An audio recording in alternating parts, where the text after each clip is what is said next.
Today we will start from some basic concept of chemistry. हर एक topic को ध्यान से समझेंगे। केमिस्ट्री में हम सबसे पहले पढ़ रहे हैं मैटर। मैटर क्या है? स्टेट्स ऑफ मैटर में आती है solid, liquid and gas. Inter conversion of states of matter. तो बेसिकली 3 टाइप्स की स्टेट्स ऑफ मैटर है, उन्हीं को हम कन्वर्ट कर रहे हैं। केमिस्ट्री में कभी भी हम प्रॉपर्टी पढ़ते हैं किसी भी चीज की, वो 2 तरीके से पढ़ते हैं बेटा, 2 वे हैं उनको समझने के। हेलो स्टूडेंट्स, कैसे हो आप लोग? कैसी चल रही है पढ़ाई? क्लास 11th का फर्स्ट चैप्टर कैसा लग रहा है? ओके, तो अपन ने डिस्कस किया था ना, थोड़ा बहुत चैप्टर तो पढ़ा है हमने, some basic concept of chemistry. तो इसमें क्या है? कॉन्सेप्ट्स भरे हुए हैं। हमने बहुत सारे कॉन्सेप्ट्स देखे थे। सिग्निफिकेंट फिगर देखा बेटा, मैटर की कौन सी 3 स्टेट्स होती है, क्या उनकी प्रॉपर्टीज होती है डिफरेंट स्टेट्स की, different unit to measure different parameters. आपको जैसे लेंथ मेजर करनी है तो उसकी एसआई यूनिट क्या होगी, मास, वॉल्यूम, डेंसिटी, सब कुछ हम लोगों ने डिस्कस किया। ठीक है, तो अब हम एक और इम्पॉर्टेंट टॉपिक डिस्कस करेंगे आज। वो क्या है?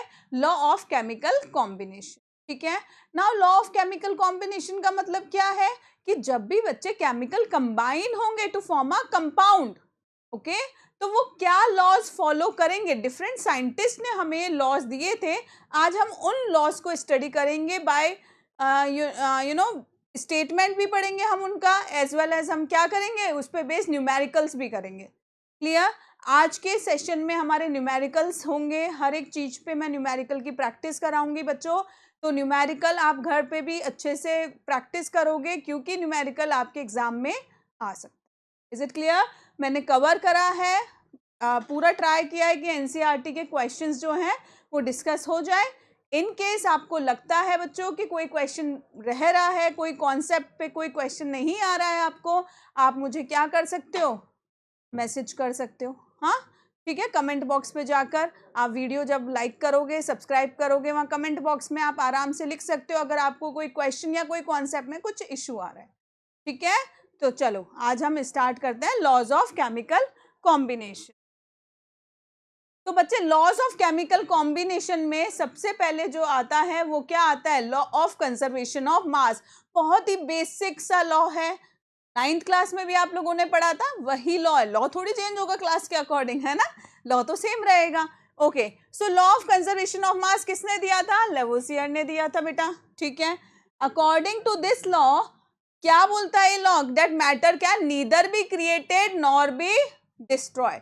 ना हम मैटर को क्रिएट कर सकते हैं, ना हम डिस्ट्रॉय कर सकते हैं। ठीक है, similarly we can rewrite this law as mass can neither be created nor be destroy in a chemical reaction. और फिर हम ये पढ़ते थे 10th क्लास में बच्चों, क्या कि अगर law of conservation of mass follow किया जाए तो हमेशा इक्वेशन कैसी होनी चाहिए? बैलेंस्ड। पूछा जाता था ना, why equation should be balanced to follow law of conservation of mass. आ रही है बात समझ? तो लेट सपोज हमने लिया A प्लस बी, ये 2 रिएक्टेंट हैं जो कि क्या बना रहे हैं बच्चों? C plus D suppose. ठीक है, तो according to law of conservation of mass क्या होना चाहिए कि A और B का जो मास है, लेट सपोज 200 ग्राम आ रहा है, सपोज कह रही हूं मैं बेटा, तो C और D का मास भी कितना आना चाहिए? 100 ग्राम आना चाहिए। ठीक है, that means mass of the all the atoms, or we can say mass of all the reactants should be equal to the mass of all the product। आइए बात समझ, इजी सा लॉ है ना। ओके, अब इस पे बेस्ड एक एनसीईआरटी का क्वेश्चन करेंगे which is very very very easy. What is there in this question? 10 gram of calcium carbonate, reaction लिखते हैं हम पहले बेटा। On heating give carbon dioxide plus calcium oxide. ये एक एक्सोथर्मिक रिएक्शन है क्या? नहीं, कैसी है? एंडोथर्मिक डिकॉम्पोजिशन रिएक्शन है ना, थर्मल डिकॉम्पोजिशन पढ़ी थी आपने 10th क्लास में, वही है। ठीक है, ठीक है, अभी हमें उससे मतलब नहीं है कि किस टाइप की रिएक्शन है। अभी हमें क्या पता होना चाहिए बच्चों कि यहाँ पर जो कैल्शियम कार्बोनेट लिया है वो कितना लिया है बच्चों? 10 ग्राम। कार्बन डाइऑक्साइड भी हमें गिवन है, कितना है बेटा? 4.4 ग्राम। और पूछा कि कैल्शियम ऑक्साइड जो है वो कितना होगा मास। तो अभी आपने क्या देखा कि mass of reactant is equals to mass of product, है ना? कोई प्रॉब्लम है इसमें बच्चों? ओके, तो रिएक्टेंट का मास कितना था 10 ग्राम, प्रोडक्ट का कितना हुआ 4.4 plus let suppose calcium oxide का मैं x ले लेती हूँ, ठीक है? तो क्या हो जाएगा x is equals to 10 minus 4.4, it will be 5.6 gram. आई बात समझ? इजी सा क्वेश्चन है, क्वेश्चन नोट डाउन कर सकते हो आप आराम से, घर पे सॉल्व कर सकते हो, कुछ भी रॉकेट साइंस नहीं है इसमें, इजी सा क्वेश्चन है ना? सिर्फ आपको क्या करना है, दोनों को इक्वेट करके और प्लस माइनस करना है। ओके, ठीक है। अब हम आते हैं सेकंड लॉ पे। क्या है? Law of definite proportion, law of definite proportion which is given by Joseph Proust. ठीक है बेटा, ये प्राउस्ट नाम याद रखना जरूरी है, पूरा नाम जोसेफ अगर याद रहे नहीं रहे that doesn't matter, but you have to learn this name, that is surname I think, Proust. Is it clear? So law of definite proportion given by the Proust. क्या बताता है बच्चे ये लॉ? ये लॉ ये बताता है कि कंपाउंड किसी भी तरीके से ऑब्टेन्ड हो, किसी भी सोर्स से ऑब्टेन्ड हो, ऑलवेज जो कंपाउंड है उसमें जो एलिमेंट्स हैं उनका रेशियो क्या होता है बेटा? डेफिनेट होता है, फिक्स्ड होता है, फिक्स्ड रेशियो बाय मास होता है। Getting my point? Let suppose मैं जयपुर में हूँ, मैंने यहाँ का पानी लिया, मैं नोएडा गई, वहाँ का पानी लिया, लंदन गई, चले जाते हैं यार, बात में तो जा ही सकते हैं, ठीक है? लंदन गई, वहाँ का पानी लिया, तीनों जगह का पानी जब मैंने लिया तो फॉर्मूला क्या था पानी का? H2O ही था हमेशा, या अलग अलग होता है? यस मैम, हमेशा H2O ही रहता है। H2O रहता है, इसका मतलब क्या है? हाइड्रोजन और ऑक्सीजन का रेशियो क्या है बेटा? वहाँ पे फिक्स है। मास का रेशियो कैसे देखो? H2O का अगर रेशियो निकालो आप तो हाइड्रोजन के एक एटम का मास 1 होता है। How many atoms are there बच्चों? 2। ऑक्सीजन का मास 16। इसको मैं सिंप्लीफाई करती हूँ तो इट विल बी 1:8। दुनिया में किसी भी, कहीं से भी, नदी से, नाले से, कहीं से भी पानी आए, always the ratio of hydrogen and oxygen will be 1:8। तो यही हमारा लॉ बोल रहा है, irrespective of the source a given compound always contain same element combined together in the same proportion by mass. One more example is there for you. क्या किया हमने? Limestone को हीट किया। लाइमस्टोन क्या होता है? Calcium carbonate. मार्बल का formula भी यही होता है बेटा। हीट किया, ये भी पहले वाले क्वेश्चन में भी देखा था हमने, कार्बन डाइऑक्साइड निकली। दूसरा हमने क्या किया? कोल को बर्न किया, कार्बन प्लस ऑक्सीजन क्या मिली हमें? कार्बन डाइऑक्साइड मिली। सोडियम बाइकार्बोनेट को हीट किया तो यहां पे भी एज अ बाई प्रोडक्ट हमें क्या मिला बच्चे? Carbon dioxide. तीनों केस में कार्बन डाइऑक्साइड तो मिली है हमको। अब मैं रेशियो देखूं अगर मास का, तो एक कार्बन का मास कितना होता है बेटा? 12। एक ऑक्सीजन एटम का 16। How many oxygen atom are there? 2। तो इट विल बी 32। इसको मैं सिंप्लीफाई करती हूं तो इट विल बी 4:, कितना होगा? 3 4 जा 12 होता है ना? और सही है क्या? ये गलत है ना? यस, गलत है, इसलिए आंख खोल के पढ़ाई करें। 4 3 जा 12 एंड 4 8 जा 32, 3:8। तो कार्बन डाइऑक्साइड चाहे मैं लाइमस्टोन को हीट करके ऑब्टेन करूं, the ratio of carbon oxygen will B 3:8। Similarly here 3:8 and similarly here 3:8।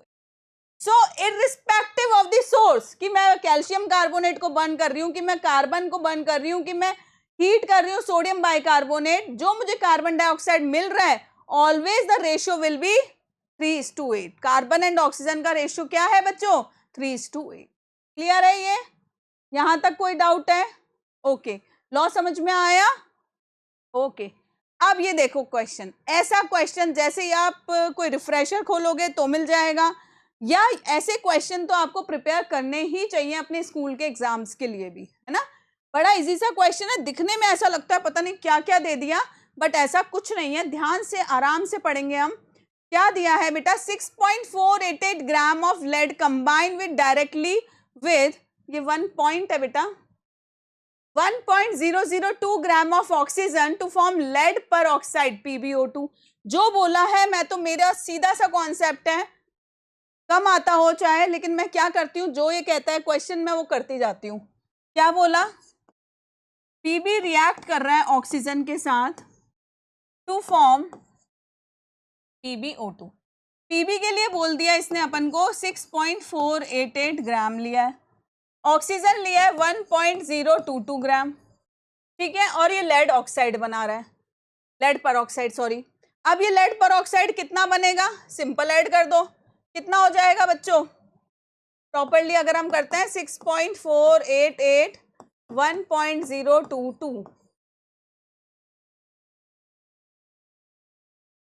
ठीक है, कितना बना 7.510 ग्राम, ठीक है भाई। इसके बाद क्या बोल रहा है, ये हमने law of conservation of mass लगा दिया।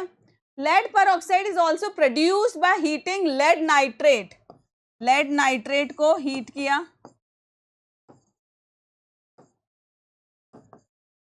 तो भी मुझे क्या मिल रहा है, lead oxide, lead peroxide.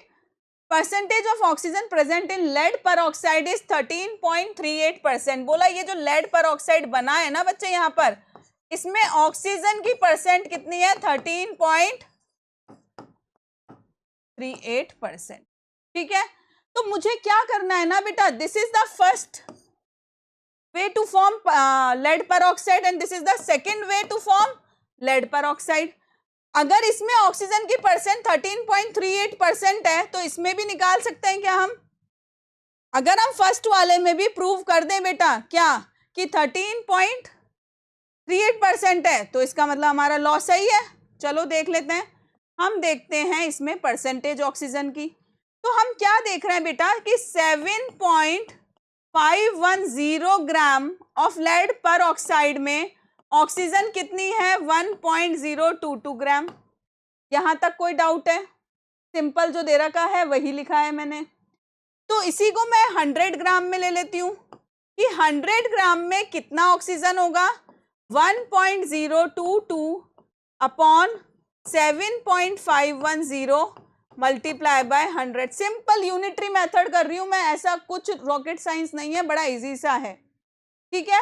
अगर मैं इसको सॉल्व करती हूँ, फॉलो ज़्यादा चल रहा है आजकल, इंस्टाग्राम ज़्यादा चल रहा है ना बेटा, इसलिए अगर मैं इसको सॉल्व करती हूँ तो आंसर क्या आता है बेटा, सेम 13.38% आता है, ठीक है। तो फर्स्ट मेथड जहां पर लेड को ऑक्सीजन के साथ आप हीट कर रहे थे, मतलब कंबाइन करा के लेड पर ऑक्साइड बना रहे थे, तो वहां भी ऑक्सीजन की परसेंटेज क्या है, 13.38% है। और सेकेंड में जब आप लेड नाइट्रेट को हीट कर रहे हो, लेड पर ऑक्साइड बना रहे हो, अगेन वहां पर ऑक्सीजन की परसेंटेज क्या है, 13.38। इट प्रूव्स कि कोई भी सोर्स से हमें लेड पर ऑक्साइड मिल रहा है, the ratio of the oxygen will B 13 point. Clear, ऐसा क्वेश्चन आपके एग्जाम में आ सकता है, you can practice this type of question, ठीक है। स्क्रीनशॉट ले लेना आप लोग इस क्वेश्चन के लिए, ओके। अब थर्ड लॉ आता है हमारा, लॉ ऑफ मल्टीपल प्रोपोर्शन। किसने दिया भाई, ये हमें दिया डाल्टन ने। क्या बताया डाल्टन ने, डाल्टन ने हमें ये बताया बच्चे कि if two element can combine to form more than one compound, और मैं अगर एक का मास फिक्स कर दूं, एक का मास फिक्स कर दूं, तो दूसरे के मास का जो रेशियो होगा वो एक सिंपल होल नंबर रेशियो होगा। नहीं आया समझ, कोई बात नहीं। देखो भाई क्या है, अगर मैं हाइड्रोजन और ऑक्सीजन को कंबाइन करती हूं तो या तो वाटर बन जाता है या हाइड्रोजन परऑक्साइड बन जाता है, ठीक है। पहली स्टेटमेंट एक बार और पढ़ लेते हैं हम, if two elements can combine to form more than one compound, the mass of one element get combined with the fix mass of the other element are in the ratio of small whole number. Hydrogen यहाँ पर कितने part है बेटा, water में 2। Hydrogen पर oxide में देखो कितने पार्ट है, 2। ऑक्सीजन की बात करते हैं तो ऑक्सीजन अगर हम देखें वाटर में कितने पार्ट है बेटा, 1। और ऑक्सीजन अगर हम हाइड्रोजन परऑक्साइड में देखें तो कितने हैं? आ रही है बात समझ? तो यहाँ पे क्या किया हमने, अगर हम इसका मास, इसका तो मास भी यही रहेगा 2 क्योंकि हाइड्रोजन का मास यही होता है ना। अगर इसका मास हम कांस्टेंट कर देते हैं, फिक्स हो जाता है, हुआ भी है, तो ऑक्सीजन का मास क्या होगा? 1 एटम का कितना होता है बच्चे? 16 ग्राम। तो 2 एटम का कितना होगा? 32 ग्राम। यही होगा। अगर मैं रेशियो देखूं ऑक्सीजन का, जो कोई 2 कंपाउंड बनाए हैं सेम एलिमेंट ने और एक का मास फिक्स कर दिया, तो दूसरे एलिमेंट के जो मास का रेशियो है वो क्या है? 16:32। डेट इज सिंप्लीफाई अगर मैं करती हूं तो 1:2। ठीक है, 2 एलिमेंट कंबाइन हुए, मोर देन 1 कंपाउंड बनाया, एक का मास आपने यहां फिक्स कर दिया, तो आपने देखा दूसरे का रेशियो कैसा आया? Small whole. क्लियर है? एनी डाउट यहां तक? ओके। अब एक और एग्जाम्पल आपके लिए पेश किया जा रहा है, क्या है वो भाई देखो जरा। नाइट्रोजन और ऑक्सीजन को कंबाइन करते हैं तो इतने सारे कंपाउंड बनते हैं बच्चे। ठीक है, हम पार्ट बाय मास देखते हैं। फर्स्ट में हमने क्या देखा? 2 नाइट्रोजन है बच्चे, एक नाइट्रोजन का मास कितना होता है? 14 U होता है। ठीक है, तो 2 नाइट्रोजन का कितना हो गया? 28। ऑक्सीजन का कितना होता है बेटा? 16। ठीक है जी, यहां पे देखो NO है। अब अगर आप सारे एग्जाम्पल यहां पे देखो, सारे कंपाउंड देखो, तो सब में N2 है सिर्फ इसके अलावा। सही बोल रही हूं ना मैं? तो मैं क्या करती हूँ बेटा, इसको मैं N2O2 ले लेती हूँ। बात वही होगी बेटा, कुछ भी डिफरेंस नहीं होगा, मैंने दोनों को डबल कर दिया है। ठीक है, ओके। तो यहां पे क्या हो जाएगा? ये 28, N2O3 28 अगेन 28 28। कोई प्रॉब्लम? तो यहां मैंने नाइट्रोजन और ऑक्सीजन को कंबाइन करके इतने सारे कंपाउंड्स बनाए और नाइट्रोजन का मास क्या कर दिया बेटा? फिक्स कर दिया। तो ऑक्सीजन का क्या हो जाएगा? 16 into 2, 16 into 3, 16 into 4 and 16 into 5, that is ये हो गया 32, 48, 64, ये कितना हो गया? 80। ठीक है, आई बात समझ? अगर मैं इनका रेशियो निकालूं, that is 16:32:48:64:80, that will be 1:2:3:4:5। यही बोला था डाल्टन ने, यही बोला था ना कि 2 एलिमेंट अगर एक से ज्यादा कंपाउंड बना रहे हैं और एक का मास अगर आप फिक्स कर लो तो दूसरे का मास क्या होता है बेटा? रेशियो कैसा होता है? स्मॉल होल नंबर में होता है। क्लियर है ये सबको? ओके, कोई डाउट यहां तक? ठीक है, अब एक क्वेश्चन पे आते हैं हम। क्वेश्चन क्या है देखो, carbon is found to form 2 oxides which contain 42.9% and 27.3%। मैं क्या करूंगी? ऑफ कार्बन रिस्पेक्टिवली लिखती जाऊंगी। मैंने फिर बोला मुझे आता कम है, लेकिन मैं स्टेप बाय स्टेप करती हूँ, इसलिए मेरी गाड़ी चल जाती है। तो मैंने लिखा यहाँ पे बेटा फर्स्ट ऑक्साइड, यहाँ पे लिखा मैंने, एनसीईआरटी का ही क्वेश्चन है बच्चों। Second oxide, step by step चलेंगे। क्या बोला? पहला जो ऑक्साइड है उसमें कार्बन है बेटा 42.9%। दूसरा जो है उसमें कार्बन है 27.3%। यहां तक कोई डाउट है तो बोलो। ठीक है, जो बचा वो क्या होगा? ऑक्सीजन। 100 में से माइनस कर दो, इट विल बी 57.1%। और अगर 100 में से इसको माइनस करते हैं 27.3% को, तो कितना आएगा? 72। हाँ, ऑक्सीजन आ जाएगा 72.7%। ये समझ में आया? ठीक है मैम। अब क्या है? Show that this figure illustrate the law of multiple proportion. हमने लॉ में क्या पढ़ा है बेटा? लॉ में हमने ये पढ़ा है, एक का मास फिक्स करते हैं तो दूसरे का रेशियो जो होता है वो सिंपल होल नंबर में होता है। तो अगर हम यहाँ पे जो डेटा गिवन है बच्चे उसमें देखते हैं तो किसी का भी मास है क्या फिक्स? नहीं है। तो हम क्या करें, ऐसे करेंगे, देखो क्या करेंगे कि 57.1% ऑक्सीजन किससे कंबाइन होता है? 42.9 से। या आप परसेंट की जगह ना पार्ट भी लिख सकते हो, कोई प्रॉब्लम नहीं है इसमें। ये समझ आया जो मैंने लिखा है? ठीक है कि 57.1 part of oxygen get combine with 42.9 part of carbon. तो 1 पार्ट ऑफ ऑक्सीजन कितने से होगा? 42.9 डिवाइडेड बाय 57.1। यहां तक कोई प्रॉब्लम है? ठीक है। सिमिलरली मैं इधर कर रही हूं क्या, 27, ये लिखा मैंने 72.7 पार्ट ऑफ ऑक्सीजन कंबाइन होता है कितने कार्बन से? 27.3 पार्ट ऑफ कार्बन से। तो 1 पार्ट किससे होगा? 27.3 अपॉन 72.7। ये देखो एक बार, कोई डाउट है तो इसमें बताओ।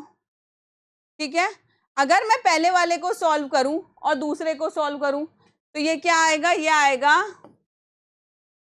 समवॉट 0.751 और ये कितना आएगा? 72.7 को, ये 27.3 को 72.7 से करेंगे तो 0.376 आएगा। ठीक है, ये किसका आप निकाल रहे हो बेटा? 0. दोनों जो ऑक्साइड है ना उसमें आपने रेशो निकाल लिया। ठीक है, अब आपने क्या किया, 0.751 इस टू 0.376, इसको सिंप्लीफाई करें तो क्या आएगा? इसको सिंप्लीफाई करेंगे तो अप्रोक्सीमेट, देखो 3 2 जा 6, ये जस्ट डबल है इसका, है ना, 0.75 है, 37 है, तो ये क्या हो जाएगा? 2:1। क्या हो जाएगा ये? 2:1। क्या किया हमने? धीरे धीरे हमने ये देखा कि हमें बोला कार्बन के 2 ऑक्साइड बन रहे हैं, 2 ऑक्साइड बन रहे हैं। जो फर्स्ट ऑक्साइड है उसमें 42.9% कार्बन है, दूसरे वाले में 27.3% कार्बन है। मैंने 100 में से माइनस करके ऑक्सीजन की परसेंटेज निकाल ली बेटा। अब मैंने जो मुझे डेटा मिला फर्स्ट ऑक्साइड और सेकंड ऑक्साइड का, उस डेटा के अकॉर्डिंग मैंने रेशो निकाल लिया इनका। बताओ इसमें कोई डाउट है? सिंपल क्वेश्चन है। अगर मैंने रेशो देखा तो क्या आया रेशो? 2:1। ठीक है, एक बार ट्राई करोगे, इनकेस नहीं आता है आप मुझसे पूछ सकते हो। ये क्वेश्चन अच्छा क्वेश्चन है, थोड़ा सा दिमाग लगेगा इसमें, तो दिमाग को लगाओ। क्या है question? 2 oxides of a metal contain 27.6% and 30% of oxygen respectively। Again मैं बोल रही हूँ, स्टेप बाय स्टेप चलेंगे। फर्स्ट ऑक्साइड और इधर हमने लिख लिया सेकेंड। ठीक है जी, फर्स्ट ऑक्साइड में ऑक्सीजन बोली है इसने हमें, क्वेश्चन ने 27.6%, और सेकेंड वाले में 30% ऑक्सीजन बोल दी हमें 30%। ठीक है, if the formula of first oxide बता भी दिया कि ये क्या है, M3O4 है। ठीक है, find the formula of the second one. ठीक है भाई, देखो क्या कर सकते हैं। सबसे पहले जो मुझे समझ में आता है, तो एक कोई परसेंटेज दे रखी है तो मैं दूसरे की परसेंटेज निकाल लूंगी।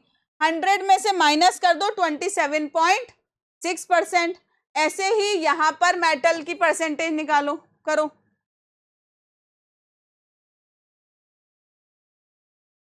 ठीक है, तो फर्स्ट ऑक्साइड में ऑक्सीजन कितना है बच्चे? 27.6%, और सेकंड में है ऑक्सीजन 30%। तो ये वाला मैं पहले करूंगी क्योंकि सिंपल है, 70 और 30 100 होता है, और वो तुम अपने आप कर लो, कोई बात नहीं, मैं करवा दूंगी वो तो 27.6% है, तो कितना बचा? 72.4%।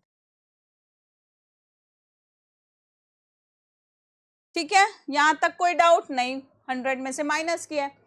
अब हमें फॉर्मूला गिवन है बच्चे M3O4। M3O4 बार बार बोलने से क्या हो जाएगा? कुछ नहीं होगा, सिर्फ इतना समझ में आना चाहिए कि 3 मेटल के एटम है और 4 ऑक्सीजन के एटम है। इसका मतलब क्या हुआ बेटा कि अगर 4 एटम्स होते हैं ऑक्सीजन के,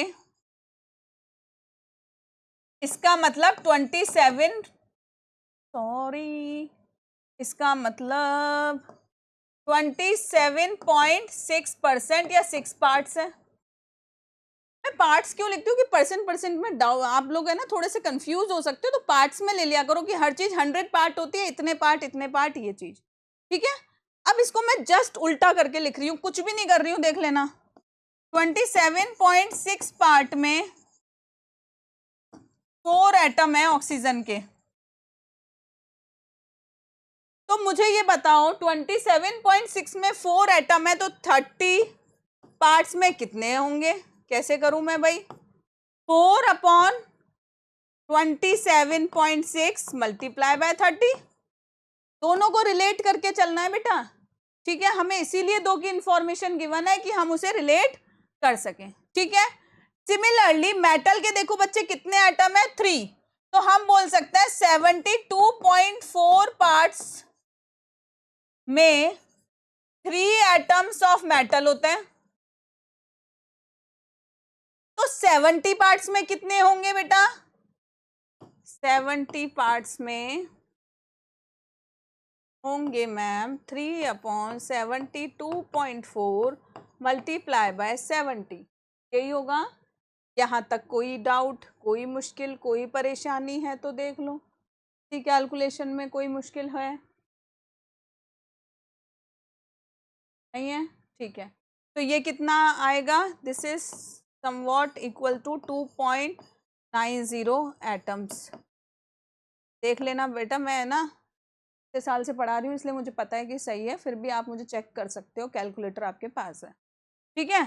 30 पार्ट्स में बताओ क्या करेंगे हम? सिंपल 30 पार्ट्स में इसको डिवाइड करेंगे तो इट विल बी 4.35 एटम, ठीक है। अब मुझे ऑक्सीजन के एटम्स कितने मिल गए? 4.35, और मेटल के कितने मिल गए? 2.90 मिल गए। अब बच्चे कभी आपने पढ़ा है कि इतने M 2.90 O 4.95, ऐसा कुछ फॉर्मूला कभी तुमने पढ़ा है? नहीं पढ़ा ना, तो इसका मतलब मैम ये तो नहीं होगा।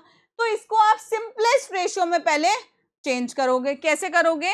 आप लिखोगे 2.90 इज टू 4.35। यहां तक कोई डाउट, कोई मुश्किल?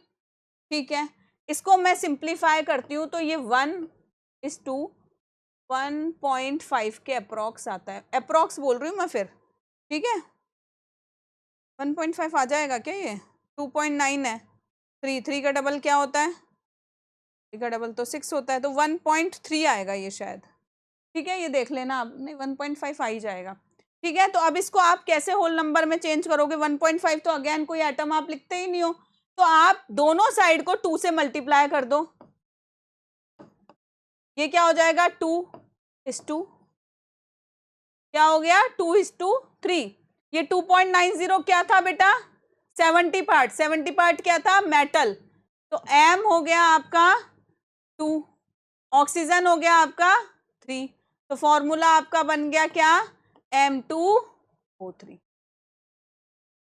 ये क्वेश्चन कर लिया, मतलब कॉन्सेप्ट क्लियर हो गया आपका, ठीक है। फिर रिपीट कर रही हूं, एक मेटल है जिसका आपको परसेंटेज गिवन है कि 2 ऑक्साइड बनाता है। ऑक्सीजन का परसेंटेज गिवन था, एक में 27.6, दूसरे में 30। ऑक्सीजन दे रखा था, मैंने मेटल निकाल लिए दोनों की परसेंटेज, ठीक है मैम। फर्स्ट वाले में बोला कि M3O4, M3O4 देख के पता लग रहा है मेटल के 3 एटम है, 3 एटम का मतलब 72.4% है। तो मैं उल्टा भी बोल सकती हूँ कि 72.4% का मतलब 3 एटम्स है, तो 70 का मतलब क्या हो जाएगा? 2.90 एटम।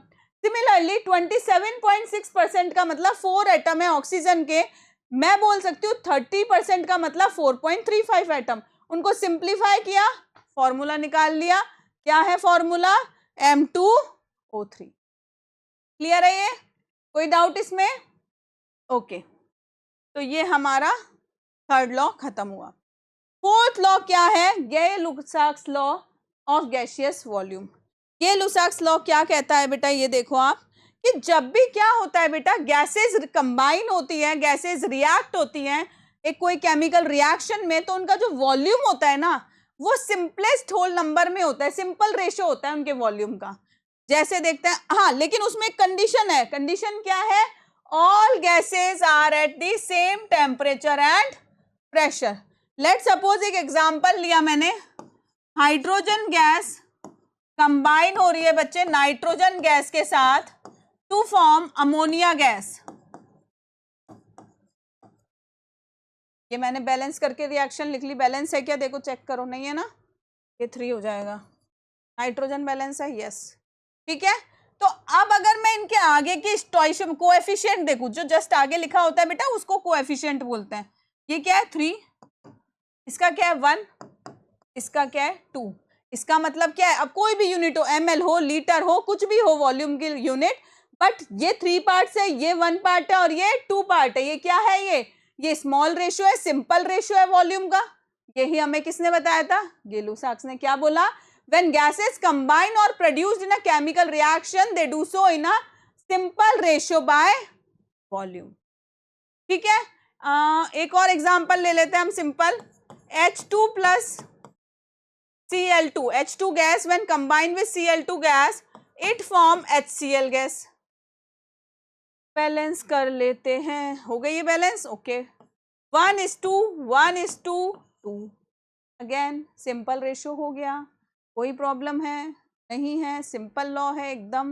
नाम जितना डिफिकल्ट लग रहा था उतना कुछ भी इसमें नहीं है. ओके. ये क्या है जी, ये बोल रहा है एवोगैड्रो लॉ, जो कि किसने दिया था. ये सबसे इजी है या सबसे डिफिकल्ट है, सबसे इजी है. एवोगैड्रो ने ही दिया था बेटा. क्या बोला था उन्होंने, equal volume of all gases at the same temperature and pressure should contain equal number of molecule. हमें मतलब नहीं है कौन सी गैस है, हमें ये पता है कि 2 litre of this gas and 2 litre of any gas will contain same number of molecules. उनमें मॉलिक्यूल्स हमेशा क्या होंगे, सेम होंगे, बस क्या हो उनका वॉल्यूम सेम हो. तो इररिस्पेक्टिव ऑफ द गैस कि कौन सी गैस है बेटा, हाइड्रोजन गैस है कि क्लोरीन गैस है कि नाइट्रोजन गैस है, कोई सी भी गैस है, अगर उनका वॉल्यूम सेम है तो उनके नंबर ऑफ मॉलिक्यूल्स भी क्या होंगे, सेम होंगे. So equal volume of all gases at the same temperature and pressure should contain equal number of molecule. Clear. Okay. तो हमने देखो बच्चों 5 लॉ पढ़े. कौन कौन से थे मैं एक बार फिर बता रही हूं. पहला था law of conservation of mass which is very easy. ठीक है. किसने दिया था, लेवोसियर ने. उस पर हमने एक क्वेश्चन किया. Law of definite proportion given by the Proust. कहीं से भी कुछ मिले, अगर एक ही कंपाउंड मिल रहा है तो उनका रेशियो बाय मास भी क्या होगा, सेम होगा. थर्ड लॉ दिया था लॉ ऑफ मल्टीपल प्रपोर्शन. किसने दिया था वो लॉ ऑफ मल्टीपल प्रपोर्शन, दिया था डाल्टन ने. और बताया था क्या कि जब भी अगर हम एक का मास अगर हम फिक्स कर दें, कोई भी 2 एलिमेंट कंबाइन होके एक से ज्यादा कंपाउंड बना रहे हैं, एक का मास फिक्स कर दे तो दूसरे का सिंपल होल नंबर रेशियो होगा. फोर्थ लॉ था गै-लुसाक्स लॉ ऑफ गैसियस वॉल्यूम, जिसमें क्या बोला था कि सारी गैसें जब भी कोई भी गैस कंबाइन होके कोई रिएक्शन करती है तो रेशियो जो होता है वॉल्यूम का वो सिंपल होता है. एंड द लास्ट लॉ था हमारा एवोगैड्रो लॉ, जो कि क्या बताता है कि कोई सी भी गैस का अगर वॉल्यूम इक्वल है at the same temperature and pressure तो इक्वल नंबर ऑफ मॉलिक्यूल्स होंगे. ठीक है. यहां तक कोई doubt. Okay. Now we are switching to next topic, that is Dalton's atomic theory. Again 9th class में पढ़ के आए हो. 6 पोस्टुलेट्स वहां लर्न करे होंगे, एनसीईआरटी में गिवन है. हम बेसिकली यहाँ पे मेन पॉइंट देख रहे हैं कि क्या है. सबसे पहले देखो that matter consist of indivisible atom, क्योंकि डाल्टन ने बोला था कि एटम कैन नॉट बी सब डिवाइडेड इनटू सब एटॉमिक पार्टिकल. जब तक कुछ भी हमें पता नहीं था about electron, proton, neutron and so on. ठीक है. All atom of a given element have identical properties. ये लो साहब क्या बोल दिया कि अगर एटम जो हैं एक ही एलिमेंट के, उनकी सारी प्रॉपर्टीज सेम होगी, उनके मास भी क्या होंगे, सेम होंगे. लेकिन ये तो क्या हो गया बेटा, गलत प्रूव हो गया. कैसे हुआ गलत प्रूव, बोलो. आइसोटोप. आइसोटोप्स क्या होते हैं, elements having, atoms of element having same atomic number but different mass. पढ़ा है ना, क्लोरीन के जैसे 2 आइसोटोप्स होते हैं, हाइड्रोजन के 3 आइसोटोप्स होते हैं, प्रोटियम, ड्यूटेरियम, ट्रिटियम. वही।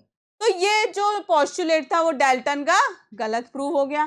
थर्ड क्या बोला, compound are form when atom of different element combine in a fix ratio. Yes, जब भी कोई कंपाउंड बनता है तो एलिमेंट का रेशियो हमेशा क्या होता है, मास का, फिक्स होता है। Chemical reaction involve reorganization of atom, reorganize हो रहे हैं atoms. These are neither created nor destroyed in a chemical reaction. कौन सा लॉ वो कर रहा है ये prove, law of conservation of मास। तो these are the basic basic points जो कि बताए थे डाल्टन ने about the atomic theory, his atomic theory. एक और पॉइंट मैं बताना चाहूंगी बच्चों, यहाँ पर डाल्टन ने ये बोला कि हमेशा दो एलिमेंट्स के एटम जो होंगे उनके मास वगैरह सब कुछ डिफरेंट होंगे, कभी कुछ भी चीज सेम हो ही नहीं सकती, बल्कि ऐसा नहीं होता। हम पढ़ेंगे नेक्स्ट चैप्टर में स्ट्रक्चर ऑफ एन एटम में क्या आइसोबार बार होता है, बार क्यों बोलती है मैम, ये आपको उस चैप्टर में जब वीडियो देखोगे तब पता लगेगा, ठीक है।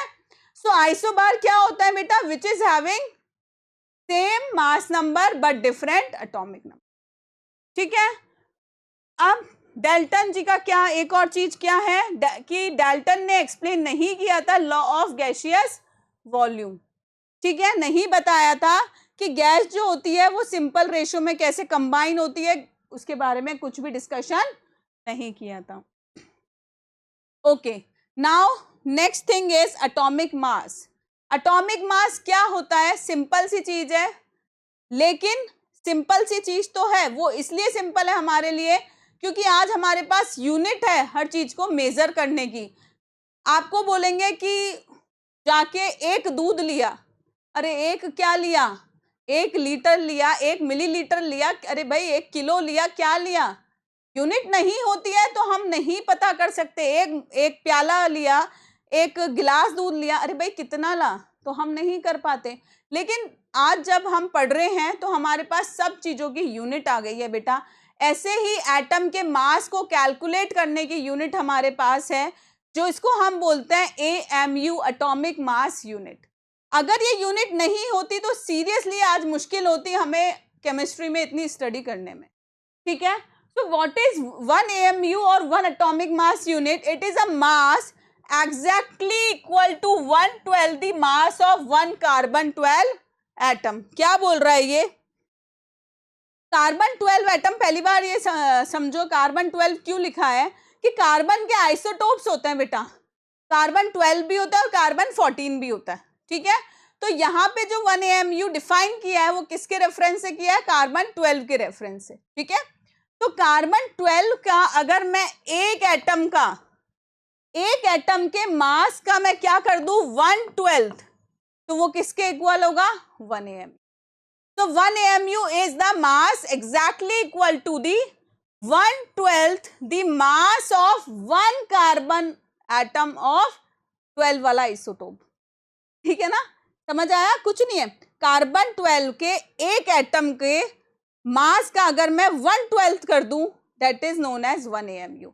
अब आप क्या करोगे, उसके रेफरेंस में आपने हर एलिमेंट का मास निकाल लिया, ठीक है।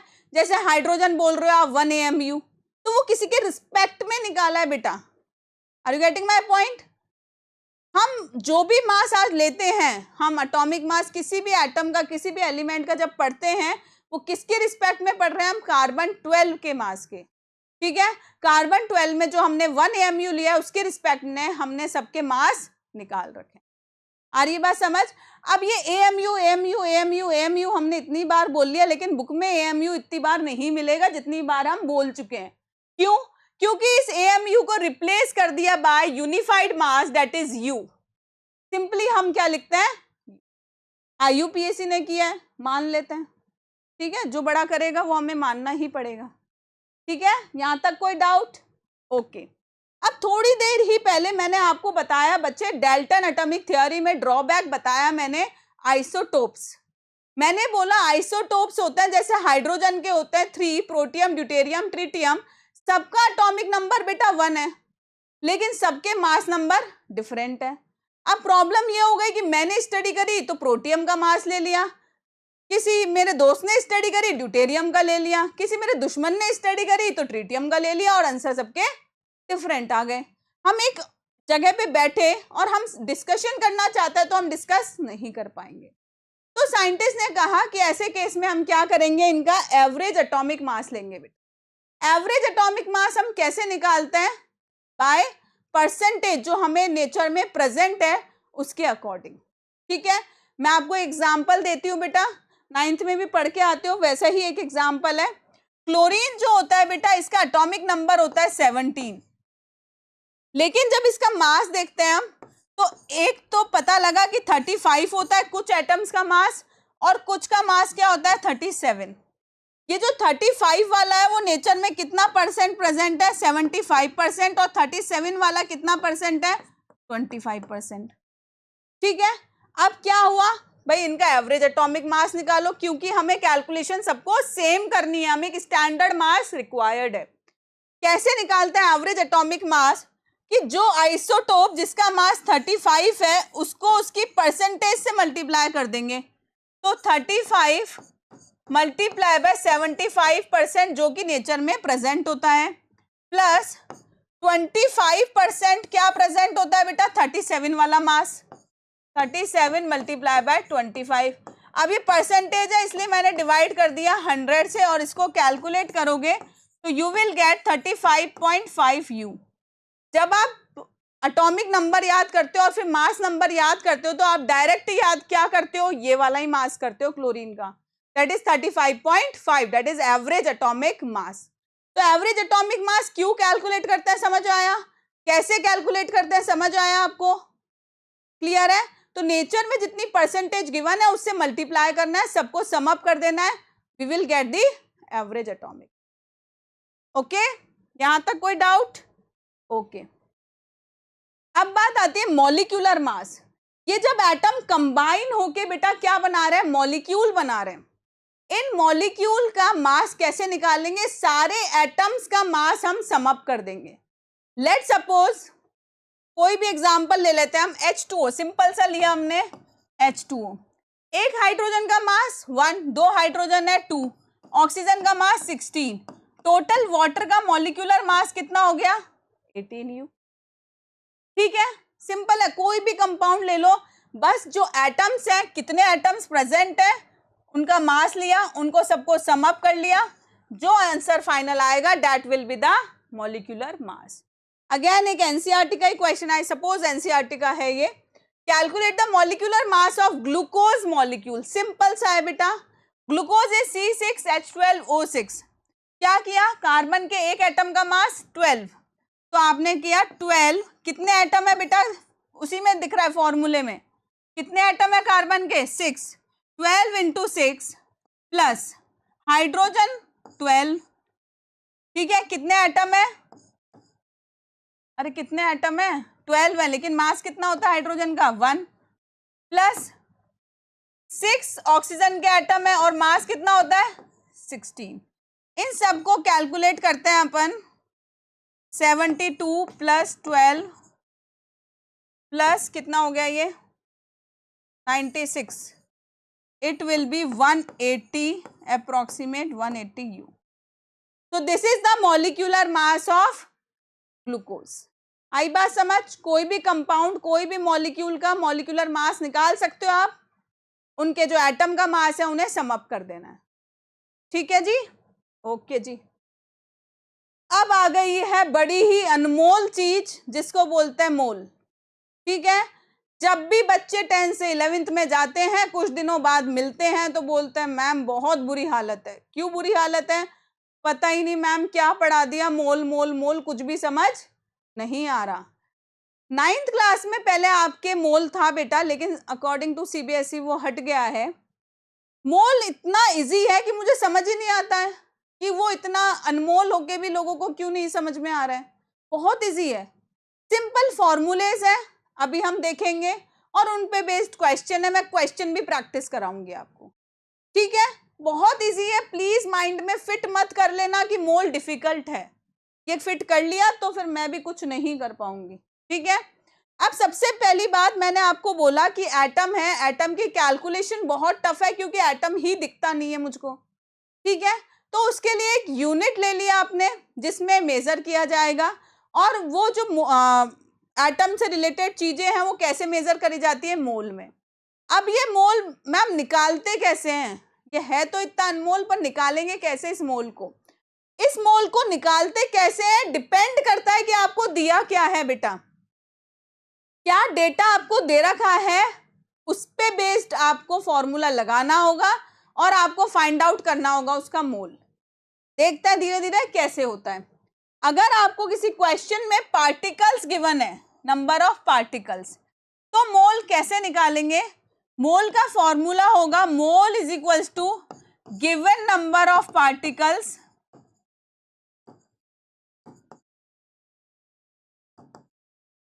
Into Avogadro number. अब बात आई मैम ये एवोगैड्रो नंबर क्या होता है, तो साइंटिस्ट ने हमें ये बताया कि 1 mole of any substance, atom ले लिया, आयन ले लिया, मॉलिक्यूल ले लिया, कुछ भी ले लिया, ठीक है, 1 मोल ऑफ बुक ले ली, कुछ भी ले ली, हमेशा किसी भी चीज में अगर 1 मोल लिया है तो 1 मोल किसके इक्वल होगा? एक कांस्टेंट नंबर है, दैट इज 6.022 इंटू 10⁻23। अगर मैं बोल रही हूँ 1 मोल आयन है, इसका मतलब उसमें कितने आयन्स हैं? 6.022 इंटू 10⁻23 आयन्स। मैंने बोला किसी भी एलिमेंट के 1 मोल एटम है, इसका मतलब कितने एटम है? इतने एटम है। मैंने बोला किसी मॉलिक्यूल में 1 मोल मॉलिक्यूल है तो इतने मॉलिक्यूल्स हैं। आ रही है बात समझ में? मैंने बोला जो कंटेनर है उसमें 1 मोल चीनी है, कुछ भी ले लो आप, that will be equal to 6.022 into 10⁻23। तो इस नंबर को, इस प्रॉपर नंबर को एवोगैड्रो ने दिया था, इसलिए इसको बोलते हैं एवोगैड्रो कांस्टेंट Na, ठीक है, या N नॉट भी मिल सकता है किसी किसी बुक में, तो घबराने की बात नहीं है। अब बात आती है मोल। अगर मुझे given number of particles they रखे हैं तो मैं क्या करूंगी, जो भी पार्टिकल्स दे रखे हैं उनको लिखूंगी, डिवाइडेड बाय एवोगैड्रो नंबर लिख दूंगी। और एवोगैड्रो नंबर क्या होता है? 6.022 इंटू 10⁻23। मैम ये गिवन होगा क्या? बेटा गिवन हो ना हो इतनी बार यूज ले लोगे कि अपने आप याद हो जाएगा, और उससे आप क्या निकाल लोगे? मोल। अगर आपको क्वेश्चन में मास गिवन है, आपको बोला 23 ग्राम ऑफ हाइड्रोजन, कुछ भी दे दिया आपको और बोला इसमें मोल निकालो, तो मोल कैसे निकालेंगे? Mole is equal to given mass upon जो भी मास है उसका मॉलिक्यूल का, एटम है तो एटॉमिक मास, मॉलिक्यूल है तो मॉलिक्यूलर मास, तो हम इसको एक सिंपल टर्म में लिखते हैं मोलर मास। अगर एटम की बात होगी तो एटम एटॉमिक मास ले लोगे आप, अगर मॉलिक्यूल की बात होगी तो मॉलिक्यूल का मास ले लोगे, और गिवन मास जो भी गिवन होगा।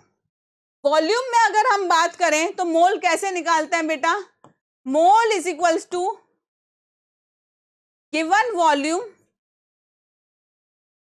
Upon 22.4 litre. बट इसकी एक कंडीशन है, ये सब बात कब होती है? एसटीपी पे होती है, स्टैंडर्ड टेम्परेचर एंड प्रेशर। ये गिवन होगा आपको कि एसटीपी पे बात हो रही है।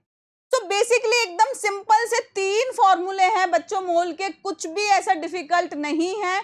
वो 3 फॉर्मूले कौन कौन से हैं? पहला, अगर पार्टिकल गिवन है तो given number of particle upon Avogadro number, आपको मास गिवन है तो गिवन मास अपॉन मोलर मास, और वॉल्यूम गिवन है तो गिवन वॉल्यूम अपॉन 22.4 लीटर। ये 3 फॉर्मूले अच्छे से लिख लो बच्चों और इनको नोट डाउन कर लो। तो मोल हम 3 तरीके से निकाल रहे हैं बेटा, ठीक है, ये लिख लिए सबने फॉर्मूलेज। ओके, इन पे बेस्ड क्वेश्चन करोगे, अपने आप कॉन्फिडेंस आएगा, कॉन्फिडेंस आएगा और पता लगेगा मोल में ऐसा कुछ भी नहीं है, बड़ा इजी सा है, बहुत इजी है, सीरियसली बोल रही हूँ, समझो मेरी बात को। मोल से मेरा कोई ऐसा लेना देना नहीं है, मैं जबरदस्ती तुम्हें पागल बनाऊंगी, ठीक है। 1 mole of atom, 1 mole of atom किसके इक्वल होता है बेटा? कोई भी एलिमेंट के ग्राम एटॉमिक मास के। और अगर हम बात करें तो कितने एटम? इसमें गड़बड़ है कुछ, ये नहीं होगा, 6.022 इंटू 10⁻23 एटम्स। ये मेरे जैसों के लिए लिखा हुआ है गलत, जिससे कि पता लग जाए मैडम पढ़ाते पढ़ाते सो तो नहीं गई। ठीक है, ओके। तो 1 मोल ऑफ एटम, अगर मैंने बोला 1 मोल ऑफ सोडियम एटम्स हैं, तो इसका मतलब कितने एटम की बात कर रही हूं मैं? सिंपल, कितने एटम? 6.022 into 10⁻23 atoms. ठीक है, अगर मैं बोल रही हूँ 1 मोल ऑफ सोडियम एटम है, किसके इक्वल है? तो बेटा सोडियम का मास मुझे याद है क्या? 23। आ रही बात समझ? तो ये किसके इक्वल हो गया? 23 ग्राम के। उसका ग्राम एटॉमिक मास, जो एटॉमिक मास है उसको ग्राम में लिख दो, उसको ग्राम एटॉमिक मास कहते हैं। बहुत ज्यादा ऐसे मत हो जाया करो, अरे एटॉमिक मास तो पढ़ाया था मैम ने, ग्राम एटॉमिक, अरे भैया एटॉमिक मास को ही ग्राम में लिख दो और कुछ भी नहीं करना। ठीक है, इजी है। ऐसे gram, molecular mass, different different book में बहुत सी चीजें मिलेगी, परेशान नहीं होना है। तो 1 मोल ऑफ किसी भी एटम के कितने होते हैं? 6.022 इंटू 10⁻23 एटम्स। अगर मास की बात करूं तो उसका ग्राम एटॉमिक। अब ये दूसरा तराजू क्या बोल रहा है हमको? अगर मैंने लिया 1 मोल मॉलिक्यूल का, कोई भी मॉलिक्यूल का मैंने क्या लिया? 1 मोल, तो किसके इक्वल हुआ? उसके मॉलिक्यूलर मास के, जो कि ग्राम में। लेट सपोज मैंने ले लिया कार्बन डाइऑक्साइड। ठीक है, कार्बन का मास होता है 12, ऑक्सीजन का होता है 16, 2 है 32, तो ये कितना हो गया? 44 ग्राम, यही होगा। ठीक है, तो 1 mole of carbon dioxide molecule is equals to 44 gram. इसमें कितने मॉलिक्यूल्स हैं बच्चों CO2 के? इसमें मैम 6.022 इंटू 10⁻23 मॉलिक्यूल्स हैं CO2 के। अगर मैं वॉल्यूम की बात करूं बेटा, तो ये कितने वॉल्यूम है? मैंने वॉल्यूम याद है कैसे करवाया था? Mole is equals to given volume divided by 22.4 litre. अब ये वॉल्यूम मुझे नहीं पता है, सपोज मोल मुझे दे दिया 1, तो किससे इक्वल हो गया है? 22.4 लीटर के। ठीक है, तो 1 mole of anything is equals to how many particles? Avogadro number के particle. 1 mole of any atom is equals to कितना मास? उसका जो भी ग्राम एटॉमिक मास होगा। 1 mole of any molecule is equals to कितना मास? मैम जो उसका ग्राम molecular mass होगा। 1 mole of any gas is equals to कितने वॉल्यूम? 22.4 लीटर। बट कंडीशन है कब? At STP। आया समझ? ओके। अब क्या बात करी हमने? कुछ भी नहीं है, सिंपल मोलर मास बता रखा है। 1 mole of any substance in gram is known as molar mass. ये मोलर मास एटॉमिक मास भी हो सकता है, मॉलिक्यूलर मास भी हो सकता है, फॉर्मूला मास भी, इन सबको कंबाइन करके एक टर्म यूज ले ली, दैट इज मोलर मास। जैसे अगर मैं वाटर का बोलूं, तो वाटर का मोलर मास कितना होगा? 18.02 ग्राम पर मोल। ये जो -1 था, ये थोड़ा आज इंटरेस्टेड ज्यादा था, नीचे आ गया, पता नहीं क्यों। चलो जी ऊपर जाओ, आप भी जाओ, पर मोल होगा ये। ठीक है, और सोडियम क्लोराइड का मोलर मास कितना होगा बेटा? 58.5। यही इसका मॉलिक्यूलर मास होता है। तो कुछ भी ऐसा मतलब बड़ी सी चीज नहीं है, सिंपल एटम है तो एटॉमिक मास निकाल रहे हैं, मॉलिक्यूल है तो मॉलिक्यूलर मास निकाल रहे हैं, दोनों को कंबाइन करके मोलर मास बोल रहे हैं। ठीक है, चलो अब आता है क्वेश्चन पे। इन 3 मोल्स ऑफ इथेन, इथेन होता है बेटा C2H6, उसके कितने मोल्स है? 3 मोल्स। Calculate the following. एक एक चीज धीरे धीरे समझेंगे हम। पहला पार्ट क्या बोला है? You have to calculate number of moles of carbon atom.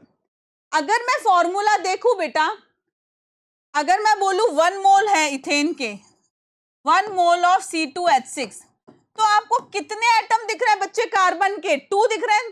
ठीक है, और अगर मैं बोलूं नंबर ऑफ पार्टिकल्स, एटम है कितने एग्जैक्ट? 2 इंटू Na कर देंगे, एवोगैड्रो नंबर से मल्टीप्लाई कर देंगे। यहां कितने बोले? 3 मोल, तो 3 मोल के लिए मैं क्या कर दूं? इसको 3 से मल्टीप्लाई कर दूं, तो क्या हो जाएगा? 6 इंटू Na क्या होता है? 6.022 इंटू 10⁻23 एटम्स। कोई प्रॉब्लम इसमें? 3 मोल ऑफ इथेन में आपको निकालना है number of moles of hydrogen atom. 3 मोल में आपको हाइड्रोजन के मोल निकालने हैं। अगर मैं सिंपल ये फॉर्मूला देखती हूं और 1 मोल देखती हूं, तो 6 मोल ऑफ हाइड्रोजन दिख रहा है मुझे। 3 है तो क्या कर दूं मैं? 6 इंटू 3 कर देती हूँ, 18 मोल हो गए। यहां तक कोई प्रॉब्लम? सिंपल क्वेश्चन है। थर्ड देखो, number of molecules of ethane, आपको इथेन के मॉलिक्यूल्स बताना है। अगर मैंने अभी आपको बताया था बेटा 1 mole of any molecule, 1 mole of any molecule में कितने नंबर ऑफ मॉलिक्यूल्स होते हैं? Na molecules. आपको बोला 3 मोल में बताओ, तो 3 इंटू Na, इसको मल्टीप्लाई कर देना और आंसर लिख देना। इसमें ऐसा कुछ भी मुश्किल काम नहीं है, ठीक है, सिंपल क्वेश्चन है, कोई डाउट इसमें? ओके, नेक्स्ट आते हैं, which one of the following will have the largest number of atoms. सबसे पहले आप ये काम करो, किसी भी एक एलिमेंट के मुझे एटम्स निकाल के बताओ। इसको क्वेश्चन को रखे रहने दो। लेट सपोज मैंने कहा 46 ग्राम ऑफ सोडियम है, इसमें मुझे आप पहले तो मोल निकाल के बताओ। तो मोल कैसे निकालेंगे? Mole is equals to given mass that is 46, इसका एटॉमिक मास होता है 23, तो कितने हो गए? 2 मोल आंसर आ गया। अब मैंने कहा मुझे इसमें आप वो निकाल के बताओ कितने नंबर ऑफ पार्टिकल्स होंगे। तो 23 ग्राम में नंबर ऑफ पार्टिकल्स कितने होते हैं? Na एटम्स होते हैं, एवोगैड्रो नंबर अगेन। तो 46 में कितने हो जाएंगे बेटा? डबल हो जाएंगे, दैट इज 2Na एटम। ये समझ में आया? सिंपल सी चीज है। अब इस क्वेश्चन पे आओ। क्वेश्चन क्या बोल रहा है बेटा? सबका 1 ग्राम लिया, लेकिन एलिमेंट अलग हो गया और एक मॉलिक्यूल हो गया यहाँ पर, ठीक है। बोला है कि लार्जेस्ट नंबर ऑफ एटम्स, तो बेटा जिसके मोल ज्यादा होंगे उसके एटम्स ज्यादा होंगे। आ रही है बात समझ? और मोल हम कैसे निकालते हैं? अगर मास दे रखा है तो mole is equals to given mass upon उसका मोलर मास, ऐसे ही निकालते हैं, ठीक है जी। सब में 1 है, दिख रहा है आपको? ठीक है, तो आपको क्या करना है? मोल निकालना है। अगर मैं मोल देखूं तो गिवन मास तो सबका 1 हो गया, लेकिन मोलर मास आप इस फॉर्मूले को देख के ही पता कर सकते हो बेटा कि मोलर मास और मोल में इनवर्सली रिलेशन है। जितना ज्यादा मोलर मास होगा उतने कम मोल होंगे। मुझे निकालना है largest number of atom. Largest number of atom का मतलब लार्जेस्ट मोल्स, सबसे ज्यादा, ठीक है। सबसे ज्यादा मोल उसके होंगे जिसका मोलर मास मिनिमम होगा। Getting my point? अब मुझे देख के ही पता चल जाएगा कि किसका मास जो है वो मिनिमम होगा। गोल्ड बहुत भारी एटम होता है, वैसे भी बहुत इंपॉर्टेंट है, बहुत भारी चीज है ये, और वैसे भी गोल्ड बहुत हैवी एलिमेंट है बेटा। सोडियम का 23 होता है। लिथियम, अरे तो शुरू में ही आ जाता है ना, हाइड्रोजन हीलियम लिथियम 3 पे ही आ जाता है। और क्लोरीन का 35.5। तो सबसे पहले एलिमेंट हमारा कौन सा आ रहा है? लिथियम। जब हम एटॉमिक नंबर में पीरियोडिक टेबल में पढ़ते हैं तो एक छोटा सा एलिमेंट है, इसका मास भी छोटा सा है। अगर मास छोटा है तो मोल ज्यादा होंगे, क्योंकि सबका गिवन मास सेम है। मोल ज्यादा होंगे तो इसका मतलब नंबर ऑफ एटम्स इसमें क्या होंगे? ज्यादा होंगे, ठीक है। So the correct answer, which of the following will have the largest number of atom is 1 gram of. आया है समझ?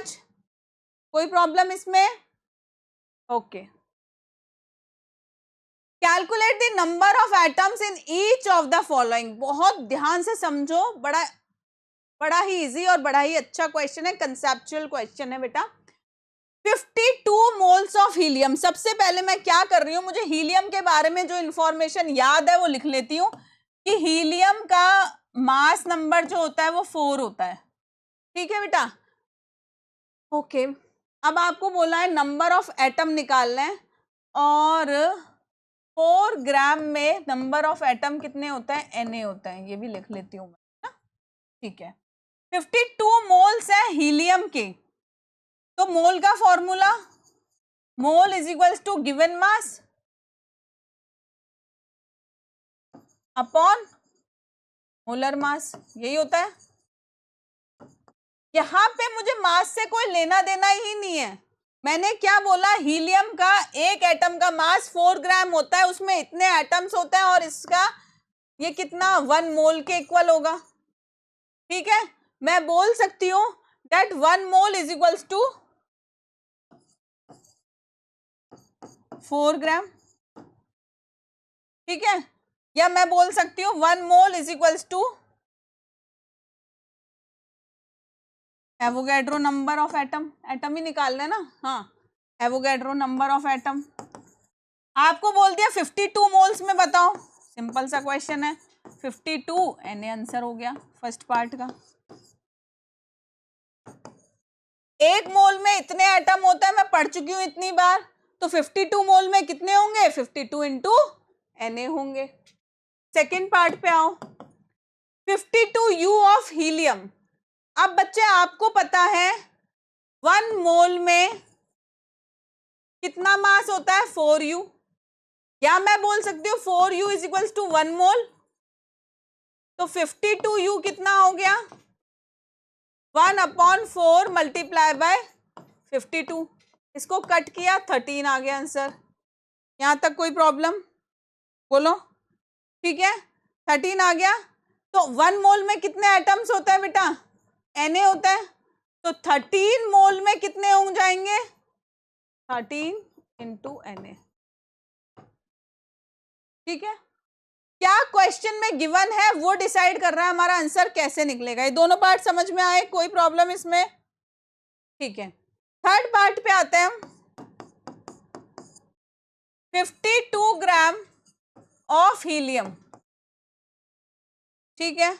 आपने मोल का फॉर्मूला लगाया, 52 गिवन मास अपॉन मोलर मास, हीलियम का मास होता है 4, आंसर आ गया 13। अगेन 13 मोल है, कितने एटम्स हो जाएंगे, 13 इंटू,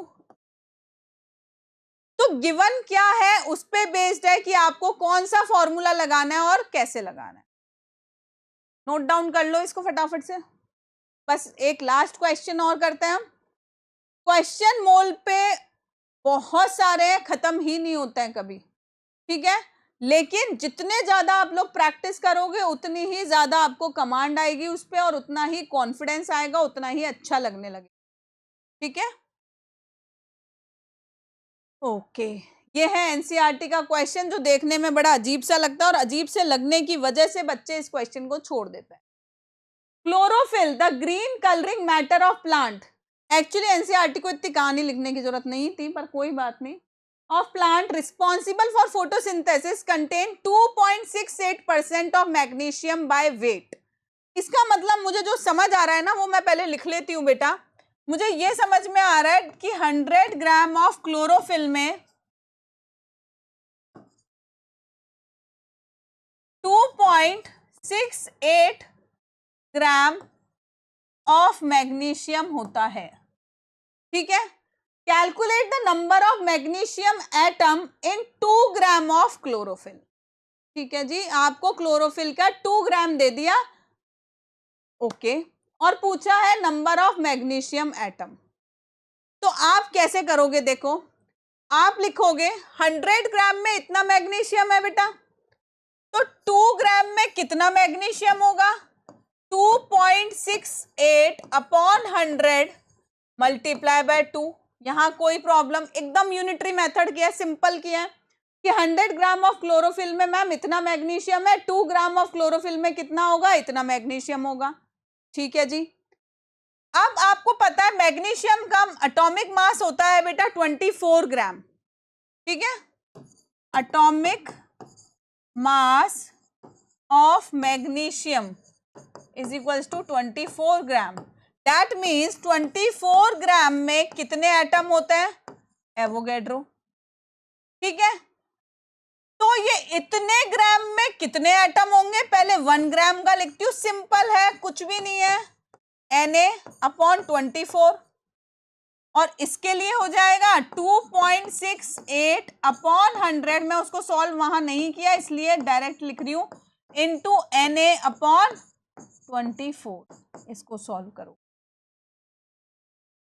आप चाहो तो और इजी कर सकती हूं मैं इसको, ये आता है आंसर 0.536 ग्राम, ठीक है। अब आप क्या करोगे, 0.536 इंटू एवोगैड्रो नंबर अपॉन 24, ठीक है, जो दे रखा है मैं उसको लिखती जा रही हूँ, उसको एनालिसिस करती जा रही हूँ। तो ये कर दिया मैंने 0.536 मल्टीप्लाई बाय 6.022 इंटू 10⁻23/24। इसको सॉल्व किया मैंने, क्या आंसर आया? 1.345 इंटू 10⁻21 एटम्स। एनसीईआरटी का क्वेश्चन है, कुछ भी नहीं था। हमें बोला कि अगर हम मास परसेंटेज देखें मैग्नीशियम की तो 2.68% है। इसका मतलब 100 ग्राम क्लोरोफिल, 100 ग्राम ऑफ क्लोरोफिल में 2.68 ग्राम क्या है? मैग्नीशियम है। तो बोला 2 ग्राम में मुझे एटम बताओ। तो मैंने कहा पहले ये तो पता करो कि 2 ग्राम ऑफ क्लोरोफिल में मैग्नीशियम कितना होगा। 100 ग्राम में इतना होता है, 2 ग्राम में इतना हो गया, ठीक है ना, यही होगा। और फिर हमने क्या किया, 24 ग्राम में एवोगैड्रो इतने 6.022 इंटू 10⁻23 एटम्स होता है, तो 1 ग्राम में इतने होंगे। यहां तक कोई प्रॉब्लम है आप लोगों को? ठीक है, तो इस तरीके से आप क्वेश्चंस करोगे। मैं फिर बोल रही हूँ, मोल कॉन्सेप्ट पे बहुत सारे क्वेश्चंस हैं। बेसिक क्वेश्चन से स्टार्ट करो।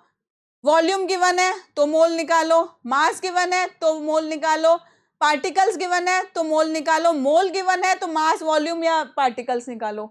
उसके बाद धीरे धीरे हम स्टोइशियोमेट्री पे आएंगे, परसेंटेज कॉम्पोजिशन पढ़ेंगे, आगे की पढ़ाई करेंगे। मोल बहुत जरूरी है, इसको रिवाइज करके आना फॉर द नेक्स्ट क्लास। अच्छे से पढ़ो। एनसीईआरटी में बहुत ज्यादा क्वेश्चंस नहीं दे रखे हैं, हमने किए हैं कुछ क्वेश्चन प्रैक्टिस, और भी क्वेश्चंस आप लोग कर सकते हो। जितनी ज्यादा प्रैक्टिस करोगे उतना ज्यादा कमांड आएगा। बड़ा इजी सा टॉपिक है बच्चे, ये समझ में आएगा then only you can understand percentage composition and all. उस पे बेस्ड क्वेश्चन एग्जाम में आता ही है। ठीक है, आ रही है बात समझ में? तो अच्छे से पढ़ो, समझ में आए तो चैनल को सब्सक्राइब करो, वीडियोस आगे देखते जाओ और मेरे साथ बढ़ते जाओ। ठीक है, अच्छे से पढ़ना, मस्ती करो। Thank you.